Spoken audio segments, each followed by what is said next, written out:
我隐藏少东家的身份，在自家公司做实习生，却发现妻子被秘书搞大肚子。公司秘书请全部员工喝4块钱的柠檬水，我把柠檬水随手放在一旁，自己点了杯40块的星巴克。秘书严永康瞥见这一幕，脸色骤沉，几步冲过来，阴阳怪气的逼问：“你挣几个子儿？我问你挣几个子儿？4块钱的柠檬水都入不了你的眼。你是来上班的，不是来这儿花钱享福的。”我赶紧解释：“我对柠檬过敏，而且加班熬了夜，实在困得不行，想喝杯咖啡提提神。”找什么借口？就算真困，非要点这么贵的？范莎，瞧你这浑身上下穿的都是杂牌，家里穷的叮当响吧？兜里没几个钱，还装什么阔气？他眼神里满是鄙夷，厉声喝道：“现在就收拾东西滚蛋！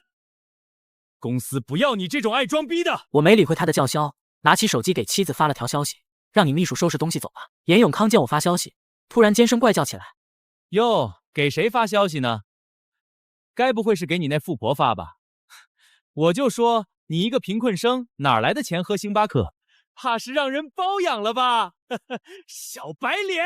最后几个字，他几乎是咬着牙说出来的，瞬间引起了公司全部人的注意。周围不少人朝我投来鄙夷的目光，有人甚至跟着起哄：“严秘书，你也多理解一下，毕竟伺候富婆这活儿，想来也不轻松。”富婆赏杯星巴克，那也是理所当然的。严永康听了这话，扑哧一声笑了出来，脸上的戾气散了大半。他摆了摆手，语气越发轻佻：“行了行了，赶紧收拾你的东西，伺候你的富婆去。我们这小庙可容不下你这种吃软饭的小白脸儿。”我嗤笑一声，抬眼看向他：“就算要开除，也得你们陆总来开口。你算个什么东西？我是陆总的秘书！”他声音陡然拔高：“我让你滚，你就得滚！”我冷笑一声：“看来你还不知道，你嘴里的陆总是我老婆。这家公司本就是我们范家的产业。”毕业后，我一直在家族公司接触核心业务。最近公司要拓展海外市场，我对这边的业务不太熟，才来妻子陆运涵打理的这家公司实习。为了不引起注意，我们早就说好彼此隐瞒身份。如今实习期眼看要结束，公司业务我摸得门清，再没必要藏着掖着了。严永康听完，笑得浑身发颤，眼泪都挤了出来。他扬着嗓子冲周围喊：“大伙儿听见没？这小白脸居然说自己是陆总的老公，还是这家公司的老板，简直笑掉大牙！”说着，他干脆点开文件，啪的一声把我的工资单投在了大屏幕上，指着那串数字冷笑：“都瞧瞧，这就是咱们大老板范莎的月薪，3000块！哈哈哈哈，连我脚上这双鞋的零头都不够。”他抬脚晃了晃鞋跟，语气里的嘲讽像刀子一样扎人。连杯星巴克都喝不起，还得靠伺候富婆混日子，就这德行，咱们陆总怎么可能看得上？周围的员工立刻跟着哄笑起来，有人扯着嗓子打趣：“范莎，我懂，被戳穿靠富婆吃饭，心里肯定窝火，但也犯不着吹这种牛啊，这只会让你像个跳梁小丑，更可笑。”谁不知道陆总眼光高得很？你这样的，他根本看都不会多看一眼。那些议论和耻笑像潮水一样涌过来，我被裹在中间，只觉得浑身都浸在鄙夷和唾弃里，透不过气。但我心里清楚，此刻说再多都是白搭。放心，等陆运涵来了，一切就真相大白了。严永康又扑哧笑了，带着十足的得意：“你以为陆总会来帮你圆谎？”他往前凑了2步，压低声音，却故意让周围人都听见：“实话告诉你，我早就成了陆总的男朋友。就因为公司不准办公室恋情，我们才一直没公开。”这话一出，销售部那群人立刻跟嗅到血腥味的鲨鱼似的围上来，点头哈腰：“难怪呢，上次我亲眼见您跟陆总从酒店出来，当时还以为看错了。”“对对对，上次陆总出差特意带着您，原来是去度蜜月啊！”听着这些话，我头皮阵阵发麻，指尖却攥得死紧。我和陆运涵在一起8年，我信他。严永康暴毙站在人群中央，嘴角勾着胜券在握的笑：“现在还有什么话说？赶紧滚！等会儿陆总来了，可不会像我这样轻易饶你。”我冷笑一声：“我和陆运涵是夫妻，需要向你证明。”说着掏出手机翻开相册，将屏幕亮给他看。自己看，这是我们的合照。严永康像是听到了天大的笑话，笑得前仰后合，指着我冲众人喊：“瞧瞧，拿张合照就想当陆总的老公！”周围的哄笑声浪更高了。陆总常跟员工合照好吗？他长得跟大明星似的，你这也太没说服力了。我和陆总也有合照，难不成我也是他老公？让你们看看什么叫正牌男友！严永康大笑着翻出自己的手机，屏幕上赫然是他和陆运涵的亲密照，搂着的、亲吻的，还有陆运涵脱光了坐在他腿上笑靥如花的。他扬着手机，得意的尾巴都要翘上天。而且再告诉大家一个好消息，陆总肚子里已经有我的孩子了，快3个月，不出1年我们就完婚，到时候欢迎各位来喝喜酒。员工们顿时像潮水般涌过去巴结，声音里的谄媚能溺死人。严秘书，不，严总，到时候可得多多关照啊！那些照片像一把把淬了冰的锥子，狠狠扎进我眼里，我浑身的血液仿佛瞬间冻结，止不住的发抖。不敢信，真的不敢信。想起从前我和陆运涵拍照，他总躲躲闪闪，就算我凑过去想亲他一口，老夫老妻的别腻歪，他也会皱着眉推开，在家更是找各种借口推脱夫妻之事。可他跟别的男人在一起，竟能如此主动。我们在一起8年，结婚5年，他总说要先拼事业，不能被你家看扁，等稳定了再要孩子。3个月前，他告诉我怀孕时，我欣喜若狂，当即从总公司调了多少优质资源给他当奖励，又送了豪宅和定制了独一无二的项链。可笑的是，那孩子根本不是我的，我抖得像风中的落叶，脑子里一片空白。严永康见我杵着不动，顿时暴怒，吼道：“还不走？愣着等死吗？”话音未落，他猛地抓起我工位上的笔记本电脑，狠狠砸在地上。那里面有我即将谈成的1000万订单资料。砰的一声巨响，像点燃了我胸腔里积压的炸药，血液瞬间冲上头顶。我想也没想，扬手就给了他一巴掌。啪！清脆的巴掌声在办公室里炸开。严永康踉跄着后退几步，一屁股跌在地上，捂着脸颊尖叫：“好你个小白脸，敢打我！”就在这时，门口传来噔噔噔的高跟鞋声，陆运涵带着一身寒气走进来，皱眉怒斥：“我才出去多久，公司就闹成这样！”他的目光扫过一片狼藉，最后落在我身上，语气里满是不耐：“范莎，你又在闹什么？怎么随便打人？”我看着他，喉咙像被什么堵住，声音沙哑的厉害：“我闹事？我不是发消息让你把你的秘书开了吗？怎么这么久没动静？是舍不得。”严永康立刻连滚带爬地冲到陆运涵身边，捂着半边脸哭嚎：“陆总，您可回来了！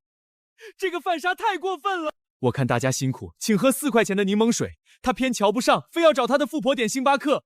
我就多说了他2句，他竟然动手打人。”陆运涵的脸色瞬间沉得像要滴出水来，眼神冰冷地剜着我：“好你个范莎，喝个星巴克就不知道天高地厚了是不是？还敢恶人先告状！立马给我的秘书道歉！”我难以置信地瞪着陆运涵，眼前的他陌生的让我后背发寒，胸口像被一只无形的手攥住，一阵阵尖锐的疼顺着血管蔓延。陆运涵，给你最后一次机会，老实交代，你和严永康到底什么关系？你肚子里的孩子是谁的？陆运涵的瞳孔猛地一缩，闪过一丝慌乱，根本不敢看我。说话！我气得浑身发抖。你不说也没关系，我爸一会儿就来视察。有本事你跟他解释去！陆运涵的脸刷得白了，嘴唇哆嗦着：“你等会儿我再跟你说，你先离开这里。”怕什么？严永康立刻跳出来，张开胳膊把陆运涵护在身后，眼神里满是嚣张：“就他这小白脸，他爸来了又怎样？咱们这么多人在，还怕他不成？他穷的喝杯星巴克都得靠卖身，他爸能是什么好东西？估计就在工地搬砖呢。”哄笑声浪几乎要掀翻屋顶，几个40多岁的女员工挤到前面，眼神粘在我身上，语气轻佻的像淬了毒：“这么缺钱啊？这小身板看着倒不错啊，伺候富婆一晚上多少钱啊？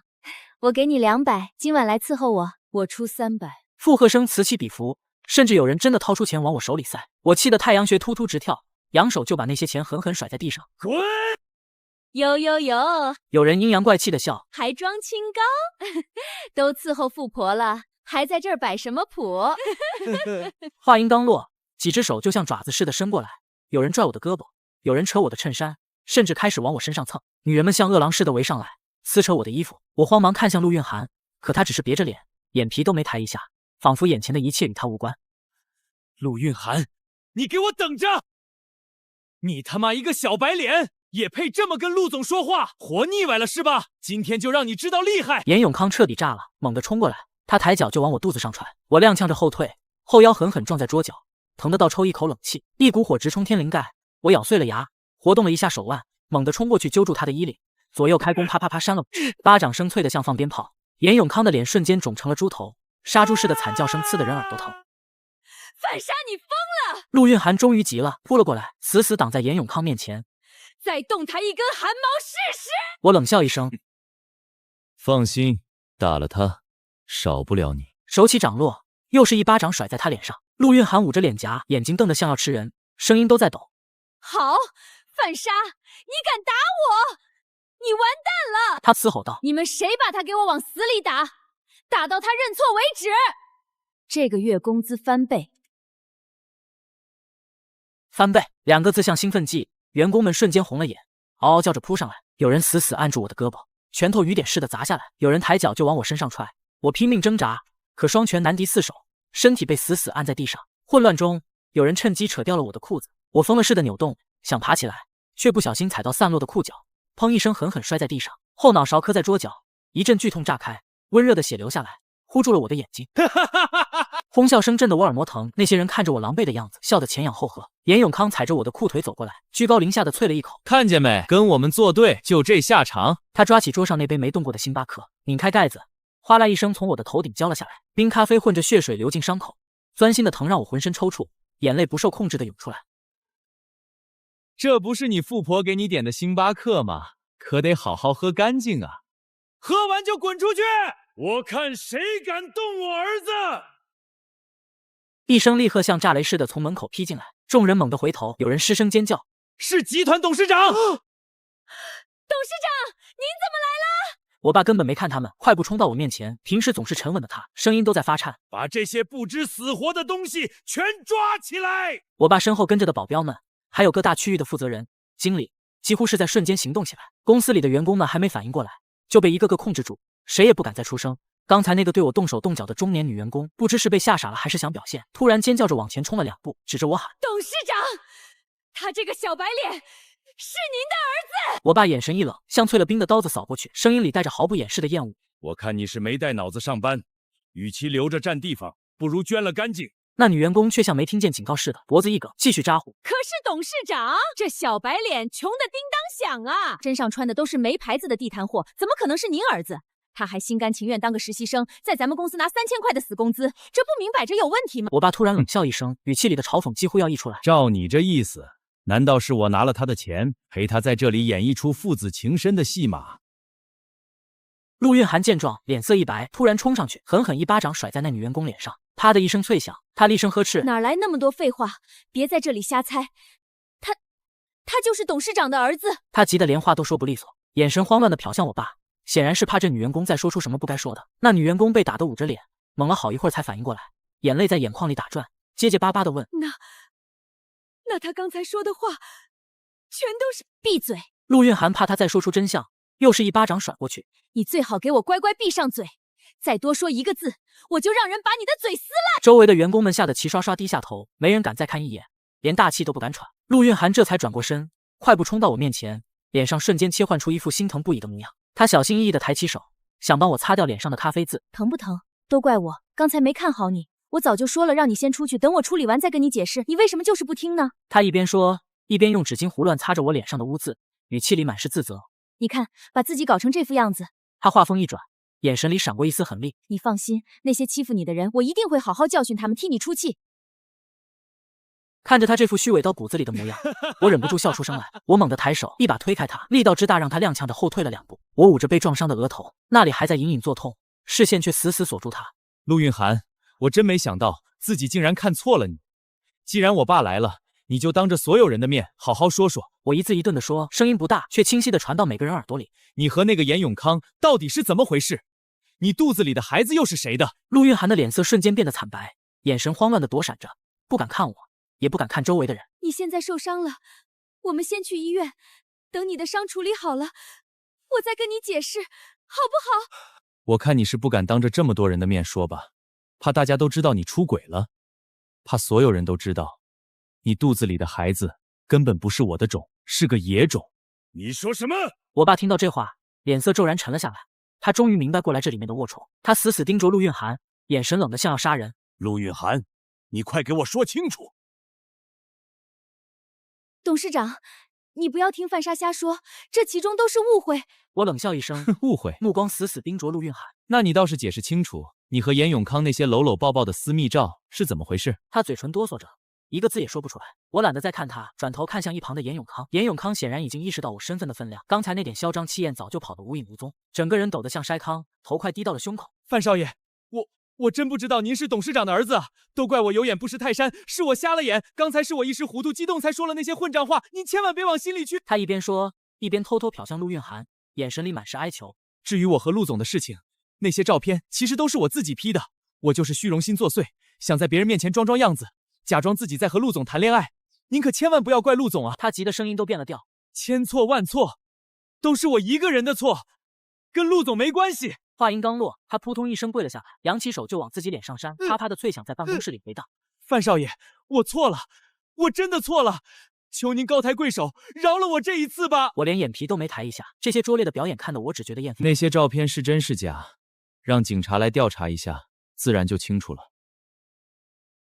说完，我摆了摆手，对我爸说：“我现在头痛的厉害，先送我去医院检查，剩下这些人全部送到警察局去。”什么？这话一出，办公室里顿时炸开了锅，员工们脸上的血色瞬间退得一干二净。范少爷，饶了我们吧，我们真的不是故意的。有人哭喊着往我这边扑，被保镖一把拦住。都是严秘书带的头，是他说您被富婆包养，说您连星巴克都喝不起，我们什么都没说啊。另一个人急着撇清关系，声音抖得不成样子。我看着他们这副丑态，只觉得可笑。刚才动手最狠，骂得最难听的，不就是这些人吗？现在倒学会把责任推得一干二净。没过多久，警笛声由远及近，划破了写字楼的宁静。警察一进门，那些刚才还在哭喊求饶的员工，瞬间像被抽走了骨头，瘫软在地。他们被一个个架起来，戴上手铐，塞进警车，一辆、两辆、三辆，足足装了好几大车。车队浩浩荡荡的驶离写字楼，引得路人纷纷驻足围观，议论声不绝于耳。这场闹剧怕是要传遍整个城市了。去医院处理了头部的伤口，医生说只是轻微擦伤，不算严重。可办公室里那些刻薄的羞辱、推搡的殴打，像一把把钝刀，在心上反复切割，留下的伤痕远比头上的伤更痛。而最让我心头发凉，凉到骨子里的是陆运涵的背叛。我站在医院长长的走廊里，消毒水的味道弥漫在鼻尖，视线却渐渐被涌上来的泪水模糊，脑海里像放电影一样闪过这些年和陆运涵的点点滴滴。第一次牵手时他泛红的脸颊，还有他笑着说要当你新娘。怎么也不愿意相信，那些温暖的过往竟会被如今的不堪撕碎。陆运涵和我是实打实的青梅竹马，从穿开裆裤起就粘在一起。我们结婚那年，正好赶上陆家破产，还欠了一屁股外债。她穿着洗得发白的裙子，坐在我对面，紧张的绞着手指头，眼眶红红的，像只受惊的小兔子。她声音发颤：“范莎，我现在这样已经配不上你了，你还会娶我吗？你会不会不要我了？”话没说完，眼泪就啪嗒啪嗒掉下来，砸在桌子上，也砸在我心上。我心疼的不行，一把将她搂进怀里，下巴抵着她的发底，一字一句的许诺：“傻瓜，我娶你，这辈子都不会不要你，我会对你好一辈子。”这些年，我拼了命的工作，就是想靠自己撑起一片天。我怕他因为家境自卑，怕他被我家里人看不起，想着等我足够强大了，就能挡在他身前，替他遮风挡雨。可到头来，他却这样对我，我想破了头，也想不通这到底是为什么。警方给公司那些员工定了个寻衅滋事的罪名，关了3天让他们反省，算是小惩大戒。出来后，公司自然不会再留他们，一个个灰溜溜的收拾东西滚蛋了，也算为自己的势力和刻薄付出了代价。至于陆运涵，被警察带走问话后，当天就没了踪影。我不知道他去了哪里，他也没给我打一个电话，发一条信息，仿佛凭空消失了一样。从医院出来，我回了我们曾经的家，推开门的瞬间却愣住了。陆运涵正坐在沙发上，面前的茶几上放着几个空酒瓶，眼睛红肿的像核桃。看到我，他猛地站起来，几乎是扑过来，死死抱住我的腰，声音哽咽的不成样子：“范莎，对不起，真的对不起。”他的眼泪浸湿了我的衬衫，可我心里却没有一丝波澜，像结了冰的湖面。我轻轻推开他，语气冷得像寒冬的风：“你要是真觉得愧疚，就别废话，告诉我，你到底什么时候和严永康勾搭上的？为什么要这样对我？”陆运涵抽抽噎噎的抬手擦着眼泪，肩膀一耸一耸的：“这一切都是严永康的错。上次我忙着应酬，喝多了，让他送我去酒店，没想到他居然趁机对我做了那种事。后来他拿视频威胁我，说要是我不跟他在一起，就把那些东西公之于众。我没办法啊，范莎，我怕你知道了会离开我，只能一步一步被他逼着，委曲求全。”说到最后，他突然紧紧抓住我的手，另一只手掏出一份皱巴巴的鉴定报告单：“你看，我早就去做过鉴定了，这孩子就是你的。范莎，看在孩子的份上，你就原谅我这一次吧。我保证，正好我现在怀了孕，以后就安安心心在家里养胎，再也不去公司了。这样你总该放心了吧？我看着他眼里闪烁的期待，像看着一场拙劣的闹剧，手猛地一抽，然后拿起那份报告单。我冷笑一声，抬眼看向他：“你是怎么鉴定的？”他眼神闪烁了一下，很快又理直气壮起来。我从家里拿了些你的毛发，让医生加急做的鉴定，结果就是你的。是吗？你确定你拿的头发是我的？万一拿错了呢？这怎么可能？他像是被踩了尾巴的猫。这么大的事，我怎么可能搞错？范莎，你是不是故意找茬？保险起见，我把报告单扔回茶几上。我们再亲自去做一次吧。你……陆运涵的脸瞬间涨得通红，气得胸口剧烈起伏。说来说去，你就是不信任我，对不对？我们在一起8年了，8年啊！你居然这么不信任我，我真的对你太失望了。他捂着胸口，眼泪又开始往下掉，一副受了天大委屈的样子。陆运涵，你没资格跟我说信任，是你先背叛了我们的感情，不是我。他被这句话堵得哑口无言，愣了几秒后，突然瞪圆了眼睛，狠狠剜了我一眼。之后，我把和陆运涵的对话录音放给了被警方控制的严永康听。录音刚播放完，严永康就急得像热锅上的蚂蚁，脸涨得发紫，手舞足蹈的辩解：“范少爷，这都是误会，天大的误会啊！我怎么可能敢对陆总做那种事？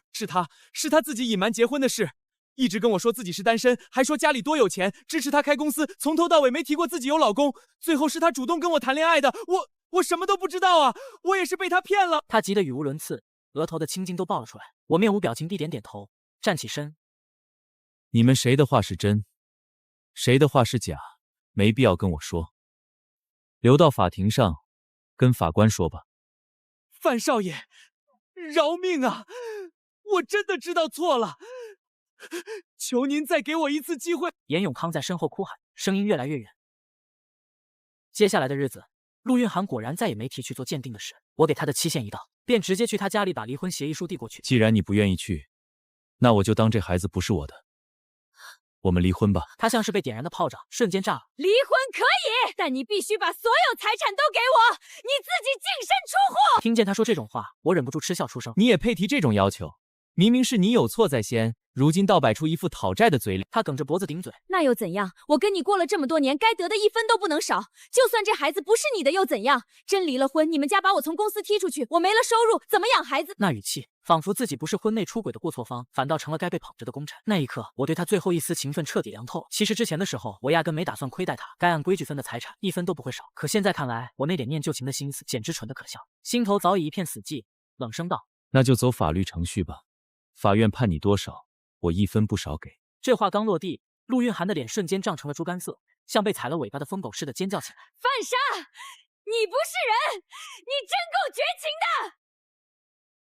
因为他自己心里也清楚，自己做错事，法院不会偏向他。我懒得再跟他掰扯，转身就走。谁知前脚刚踏出几步，我猛地回头，身后突然传来刺耳的鸣笛声，还有轮胎摩擦地面的尖锐声响。就见陆运涵死死踩着油门，车窗后那双眼睛亮得吓人，像从地狱爬出来的恶鬼，直勾勾地盯着我，嘴角还咧着一抹扭曲又狰狞的笑。我下意识地往旁边猛扑，可还是慢了半拍，车子狠狠刮过我的身体。剧痛瞬间炸开，我像个破布娃娃似的被甩在地上，额头撞在坚硬的水泥地上，鲜血顺着眼角往下淌，糊住了视线。紧接着是砰的一声巨响，震得我耳朵嗡嗡作响。我挣扎着回头，就见陆运涵的车狠狠撞在路边的大树上，树杈上的鸟窝连带着枝叶哗啦哗啦砸下来，车子的引擎盖里冒出滚滚黑烟。我捂着淌血的额头，忍着天旋地转的疼挪过去，透过破碎的车窗，看见他额头上的血糊了满脸，人早就晕死过去。我咬着牙摸出手机打了急救电话，救护车把我们拉到医院。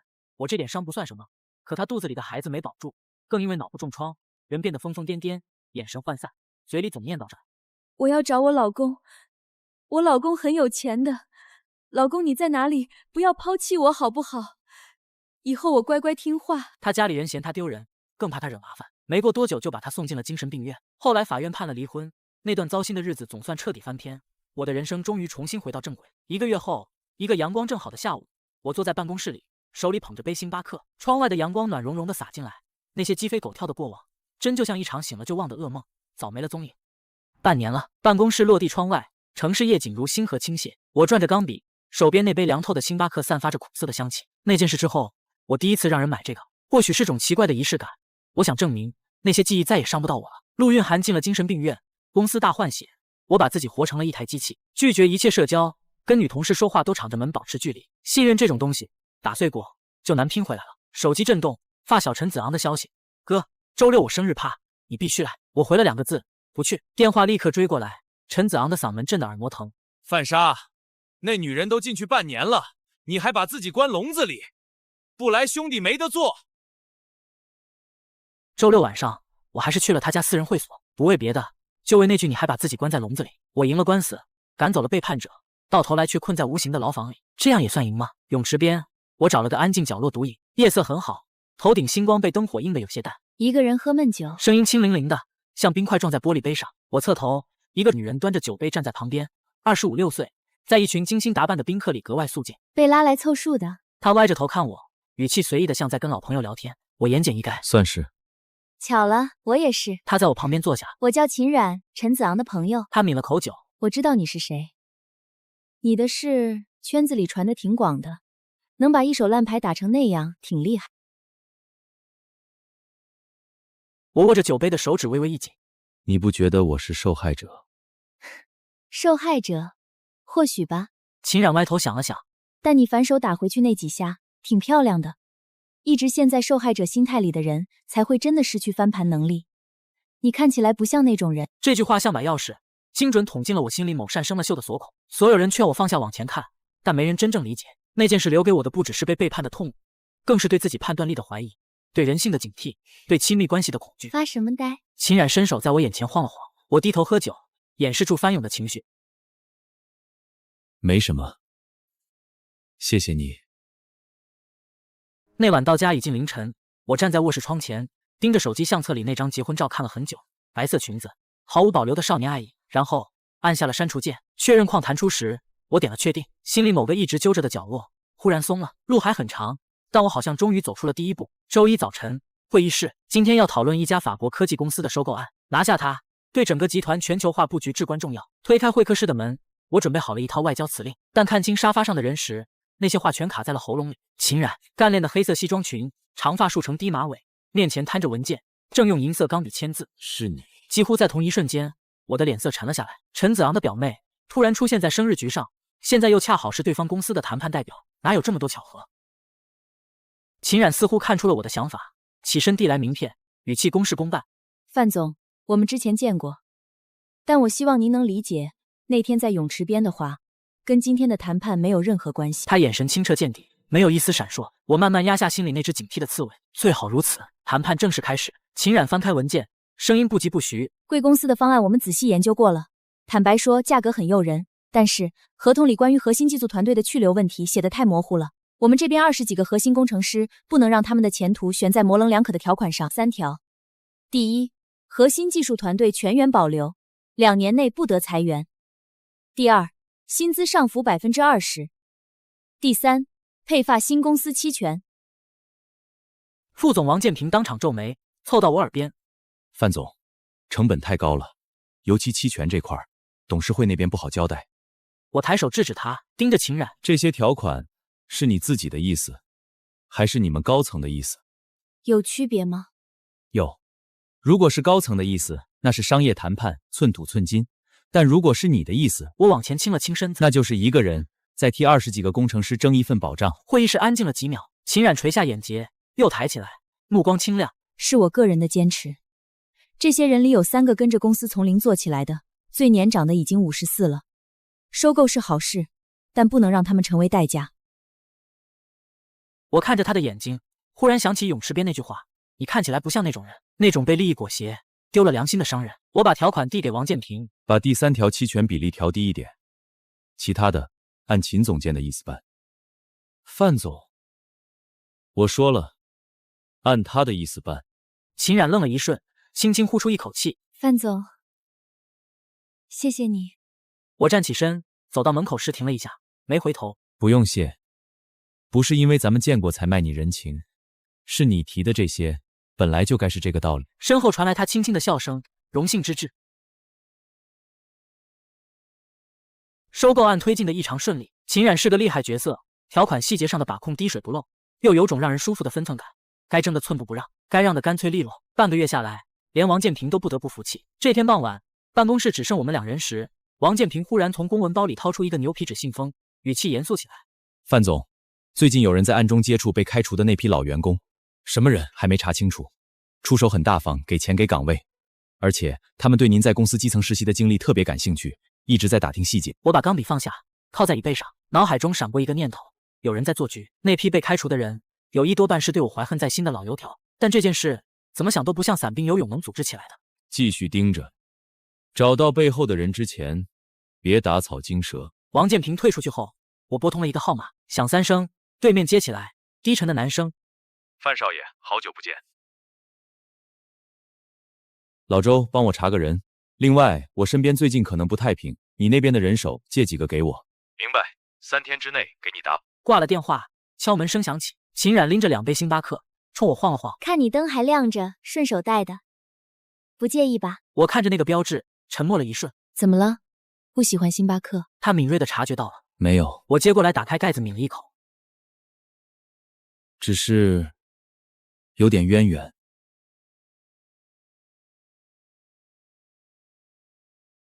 秦冉，认识你这么久，好像从没见你刻意讨好过谁，在商场上是件很难得的事。他沉默了一会儿，声音比刚才低了几分。因为讨好这件事，我吃过最大的亏。3年前我在法国刚入行，带我的师傅姓徐，人特别温和，对我跟对女儿似的。他晃着咖啡杯，目光落在窗外夜色里。后来才知道，他对我好是因为看上了我手里的客户资源，他一步步获取我的信任，把客户名单和项目机密慢慢套走，最后在大单子竞标时带着他的团队截了胡。我去找他理论，你猜他说什么？他说：“冉冉，这是教你的最后一课，在商场上感情是最不值钱的东西。”秦冉笑了一声，笑意却没到眼底。从那以后我就明白了，这世上最危险的不是敌人，是你以为能信任的人。我握着咖啡杯的手指不自觉地收紧，这番话像一面镜子，照出的是我自己。所以你那番话是在告诉我，你跟我一样，都是被信任的人捅过刀子的人。秦冉没回答，但沉默本身就是答案。我靠回椅背，忽然笑了。那就好办了，咱们这种人最大的好处就是不会再去轻易伤害同类。重新认识一下，范莎，前几年眼瞎过一次，心烂过一阵子，现在好了七七八八，优点是记性好，缺点也是记性好。秦冉站起来，握住我的手。秦冉，缺点跟你一样。2只手交握，他的掌心温热，力道不轻不重，恰到好处。那天送走他，我一个人在办公室待到很晚，手机响了，老周的消息，有眉目了，背后的人姓陆。我盯着这个字，心里那根松懈了很久的弦骤然绷紧。老周约我在一家偏僻的茶馆见面，每个角落都检查过，确保没有窃听设备。窗外是条窄巷子，视野通透。范少爷，老周把文件夹推过来，手背上青筋分明。查清楚了。第一页贴着一张照片，50出头的男人，面容清瘦，眼神阴沉，眉宇间有种说不出的怨毒之气，我觉得眼熟。陆月，陆运涵的亲大伯。陆家破产前，他是陆氏实际掌权人，后来背了一身债跑去了东南亚。老周说，半年前您把陆运涵送进精神病院之后不久，他就偷渡回来了。我的手指按在照片上，心里翻涌起一阵凉意。他现在在哪儿？本市。用了假身份，租了个房子，深居简出。老周翻了页文件，但最近半年一点都不消停。他手底下攒了一帮人，都是当初被您开掉的老员工，这些人被他养着，就等着有一天拿您开刀。他还在接触这次法国公司收购案，他的人好像已经渗透进了我们的供应链环节。我把文件夹合上，闭上眼睛，思绪飞速转动。收购案，被开除的老员工，陆月，这3条线交织在一起，形成一个隐隐约约的圈套。陆月的目的是什么？报仇、钱，还是想重新爬起来？老周，把我们供应链上的合作方全部重新筛查一遍。收购案核心资料从今天开始加双重权限，除了我和王建平，谁都不能接触。明白？还有，我顿了顿，秦冉那边派人暗中保护。他是对方公司的人，陆月如果要在收购案上做手脚，他第一个会被盯上。范少爷，您比以前变了不少。哪里变了？以前像把刚开刃的刀，锋利，但也容易崩口。他难得笑了笑。现在像把入了鞘的刀。我笑了一声，入了鞘的刀确实不再锋芒毕露，但抽出来的时候会更快、更狠。和秦冉的第一次正式约会发生在收购案即将完成的前1周。说是约会，其实是陈子昂撺掇的。他连发好几条消息表功，当初我故意把冉冉安排在泳池边等你，你小子终于开窍了，赶紧的，请人家吃饭。我回他，你话太多了，但还是约了秦冉，地点选在一家老字号粤菜馆，开了快30年，味道正，环境清静。秦冉打量着包间里的陈设，这地方不像你风格，那你觉得我该是什么风格？你应该会是那种把约会定在顶楼旋转餐厅的人，水晶吊灯，现场小提琴，菜单没有价格。那叫约会，那叫谈判。秦冉在我对面坐下，眼睛亮晶晶的看着我。所以，你真的觉得咱们这是在约会？我愣了一下，反应过来时，耳根竟然有点发热，低头喝茶，没接话。秦冉扑哧一声笑了。范莎，你耳朵红了。我故作镇定的清了清嗓子。行了，点菜。这顿饭吃得很慢，聊了很多。他小时候在法国长大，父母都是驻外人员。我给他讲小时候跟着我爸跑工地的经历，讲第一次签下大单子时手抖的连笔都握不稳。不知怎么又聊到他那个前师傅。后来呢？后来他得手了，升了职，春风得意了2年。然后新来的大老板要查账，翻出了他早年做假账的黑料，被公司开了，圈子封杀。现在不知道在哪个小地方混日子。秦冉夹了块烧鹅，慢条斯理的嚼完。你是不是觉得因果报应这回事挺解气的？那你自己呢？觉得解气吗？他沉默了几秒，不知道，用自己的方式报复过了。后来他的下场更像是他自己种下的因，跟我没关系了。所以你的意思是，仇自己报，因果自己扛。秦冉端起茶杯，在灯光下晃了晃琥珀色的茶汤。对，我从来不指望别人替我做主，老天爷也不行。我看着她，这个女人坐在昏黄灯光下，语气平淡，像在说一件微不足道的事，可眼底那股劲儿，却像一把藏在剑鞘里的短刃。心里某根弦被拨动了。秦冉，等这个案子结束，我们正经谈个恋爱吧。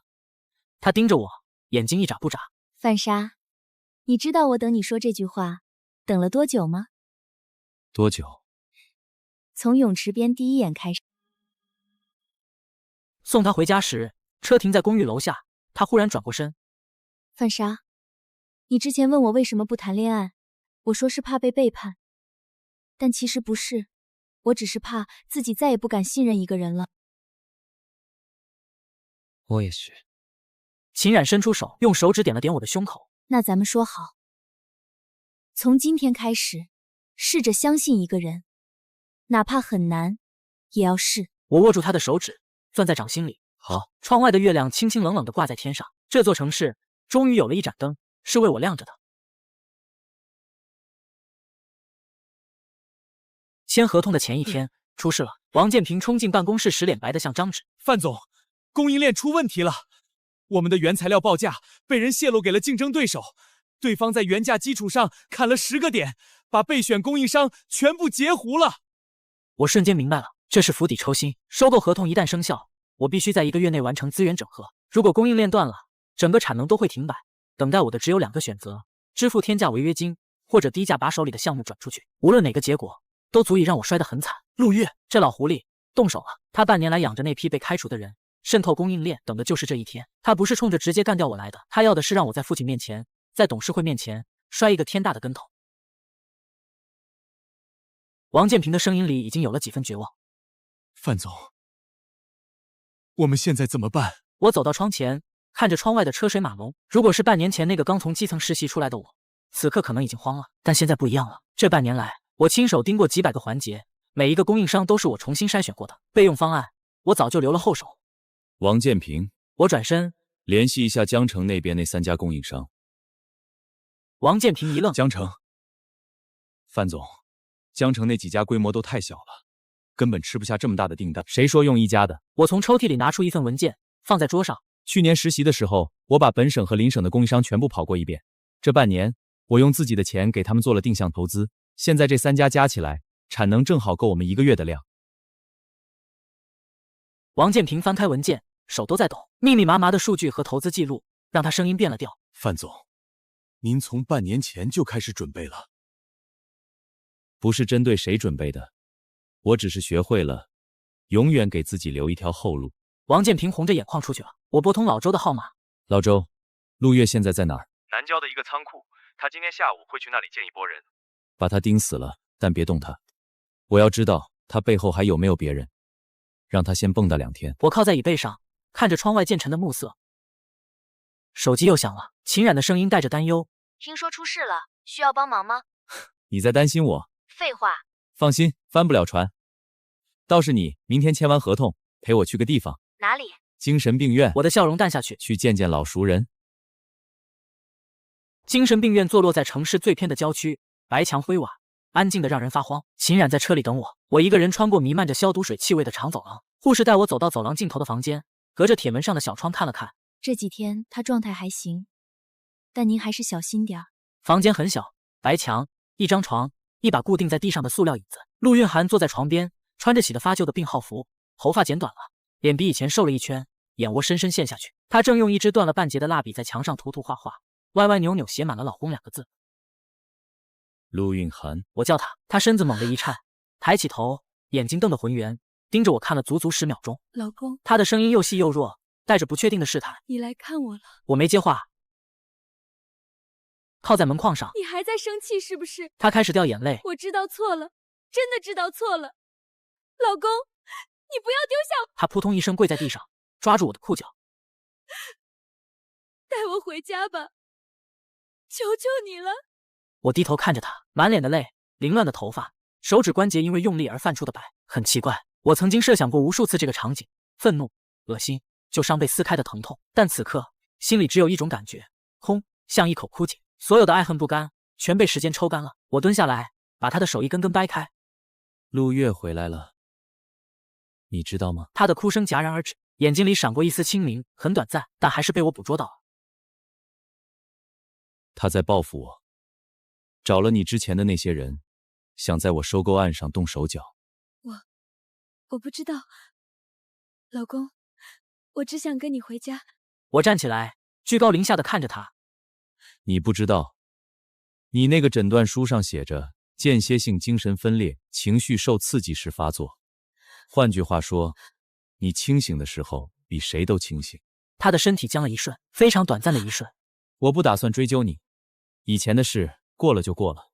你在这里待着已经是仁至义尽，但你那个大伯，你最好祈祷他别犯在我手上。我停在门口，回头看了他一眼，然后拉开门，走进那条长长的走廊，身后传来哭喊声：“老公，老公，你回来，我错了，带我回家吧，老公。”铁门把所有的哭喊堵在门后。秦冉靠在车边迎上来：“怎么样？”“不怎么样。”我拉开车门坐进去，闭上眼睛，车子驶出好远，我才开口：“秦冉，我是不是太狠了？”“你没把他继续留在身边报复，也没把他送给陆月当筹码，你只是没选择原谅他，不原谅不报复，这是底线，不是狠。”窗外绿化带里的玉兰花正开到尾声，白色的花瓣落了一地。春天过去了，收购合同签完的第3天，陆月动了。他用了最后一招棋，趁着新合同刚签，项目交接还没完成的空档期，让人混进交接团队，把一份虚假的核心数据表塞进了移交文件里。那份数据表一旦被录入系统，整个海外市场的定价模型都会出错，产品上市后价格体系崩盘，损失比供应链断裂还要惨重10倍。他以为这一手万无一失。他派来的人是之前被开除的一个老会计，姓张。老周在电话里汇报，被陆月用30万买通了，调包过程的监控清晰度够上法庭，收网吧。我靠在办公椅上，转着钢笔，通知警方，按经济犯罪和商业间谍罪正式报案。陆月用假身份入境的证据一并提交上去。明白。还有一件事，陆月今天上午托人给陆运涵递了一封信进去，内容是要他配合装疯，等他把你搞垮之后，把他从精神病院里捞出来。办公室里安静了很久。信交给医院方面备案，至于陆运涵，随他。您不怕他真的配合陆月？老周，我去看他那天，他跪在地上求我带他回家，从头到尾没有问过一句你最近过得好不好。一个人心里要是还有哪怕一丝善念，不会那样的。他不是疯了，他只是从头到尾只爱他自己。当天晚上7点，南郊某处废弃的物流仓库门口，警方早已布控到位。我和秦冉坐在对接的车里，通过实时画面看完了整场抓捕。陆月被抓的时候，还在给手下布置下一步行动。警察冲进门，他愣了几秒，猛地站起来往窗户边冲。被按在地上时，他拼命仰着头嘶吼：“犯杀！你他妈！”后面的话被警笛声盖过了。秦冉看着画面，轻轻说了句：“结束了。”他这辈子大概率要把牢底坐穿了。他转过头：“那你心里好受些了吗？我沉默了一会儿，发动车子，走吧，去吃点东西。今天晚上我请客。星巴克。滚！后视镜里，那座仓库的灯光越来越远，渐渐被城市的霓虹淹没。半年了，我终于可以好好睡一觉了。陆月被抓的消息炸了整个商业圈，媒体标题一个比一个夸张。范氏少东家遭暗算反杀商场如战场，教科书级的自卫战。我父亲的董事会也坐不住了，长桌两边全是看着我长大的叔叔伯伯们，今天一个个脸色铁青。反杀！刘叔率先开口，他是公司30年的老人了。这次的事情，你的处理方式是不是太过激进了？激进？我靠在椅背上。刘叔，您的意思是有人要搞垮公司，我应该笑脸相迎？我是说，你可以用更温和的方式。比如跟陆月谈谈。我站起来，双手撑在桌面上，环视在座每一个人。他买通我的人，在交接文件里塞假数据，想让我在海外市场栽跟头。您告诉我，谈什么？怎么谈？各位叔伯，我知道有人觉得我手段太硬，但我问你们一件事：半年前我在公司被人按在地上打的时候，你们在哪儿？陆运涵跟别人搞在一起，骗了我5年的时候，你们在哪儿？现在我把事情处理干净了，你们跟我说手段太硬，我冷笑一声，哼哼，不硬，等着被人吞的骨头都不剩吗？会议室落针可闻。我爸忽然把烟头按在烟灰缸里，站起身，那张满是褶子的脸上，眼神锋利的像刀。今天把话放这儿，这小子做的事我认，他要是哪一步做的不合规矩，你们拿出证据来，我第一个不饶他。但要是拿不出来，就别他妈在我儿子面前指手画脚。走出会议室时，我知道这个坎我过去了。庭审结束，走出法院大门，一个50来岁的女人追了上来，是当初掏出200块钱往我手里塞的那个陈姐。她现在在菜市场帮人摘菜，1个月挣2000块钱，女儿嫌她丢人不让进家门。范少爷，我知道我没脸求您原谅，我就是想跟您说一声对不起。我看着她佝偻的背，花白的头发。不用道歉，你们受过的惩罚已经够了，以后好好过日子。转身要走时，他又叫住我，嗫嚅着问：严秘书，严永康，您知道他后来怎么样了吗？他被放了之后，到处找工作，没人敢要。后来好像去工地上搬砖了。我点了点头，上了车。秦冉握了握我的手。怎么了？没什么，就是忽然觉得人这一辈子可能就永远回不了头了。但有些人就算能做100次，还是会做错，性格里的东西改不了的。我没接话，只是握紧了他的手。又是半年，我和秦冉的婚礼定在秋天，庄园草地上，白色椅子抬好，银杏叶金灿灿落了满地。陈子昂端着2杯酒进来，哥，喝一杯压压惊。我又不紧张。他凑过来，指指我的裤腿。那你这腿抖什么？我笑骂了句滚，是有点抖，不是因为紧张，是因为幸福来得太不真实。去年此时还在泥潭里爬，今年却站在这里，等着迎娶一个真正懂我的人。音乐响起，红毯那头，秦冉穿着白色婚纱，挽着他父亲的手臂。阳光落在他身上，像镀了一层金边。他一步一步走过来，眼睛里带着笑意。走到我面前时，他压低声音：范总，今天算不算咱们这一轮谈判的终局？我接过他的手，笑了。不算。谈判终局意味着结束，但咱们的合同……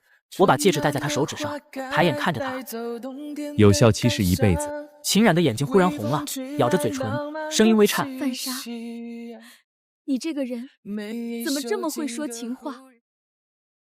不是情话，我用额头抵着他的额头，是承诺。音乐声里，秋风拂过，银杏叶沙沙响。我牵着他的手转身面对所有人，身后城市在阳光下沉浮，前面是漫长而又崭新的一生。婚礼结束后，宾客渐渐散了，我站在庄园露台上，看夕阳一点点沉下去。秦冉换上宽松的白毛衣，靠在我肩膀上。想什么呢？想那个在泳池边跟我搭话的女人，想她跟我说你不是那种人。我低头看他，如果那天我没去那个生日趴，我的人生会不会还停在半年前？秦冉没说话。谢谢你，谢谢你让我知道，这世上有人值得我重新去信。夜风轻轻吹过，银杏树沙沙作响。这场长达1年的噩梦，终于真正结束了，而属于范莎的新人生才刚刚开始。